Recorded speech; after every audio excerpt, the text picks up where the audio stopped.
Nous considérions que la sanction qui avait été prononcée par la Ligue apparaissait pas conforme ni au règlement ni aux circonstances de l'espèce.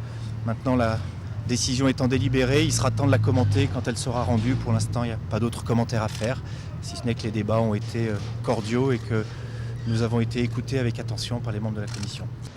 Oui, on a des gens à l'écoute maintenant pour savoir si on a réussi à les convaincre. Il faut attendre la décision. Oui, là maintenant, de rejouer bien évidemment, mais surtout de voir le bout du tunnel de ces procédures. Malheureusement, ce n'est encore qu'une étape aujourd'hui, puisqu'on a encore l'épisode correctionnel à la fin du mois de novembre. Mais aujourd'hui, le fait d'être dans les rubriques faits divers et de ne pas être sur les terrains lui pèse beaucoup. Vraiment, il est dans une étape psychologique assez fragile actuellement.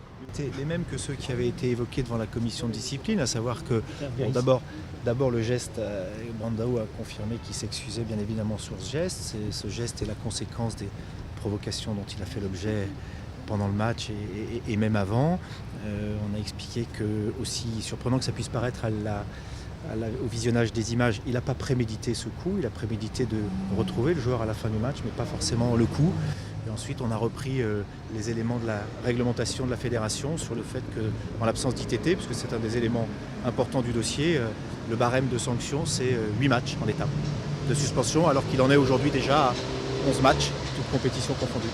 Oui, j'ai l'impression que les nuages noirs s'accumulent sur le Sporting, mais tout est peut-être lié, je ne sais pas. En tout cas, psychologiquement, ça lui pèse à titre personnel et également la situation du club aujourd'hui, puisque je pense qu'il aurait rendu service sur le terrain dans les 4 ou 5 dernières semaines.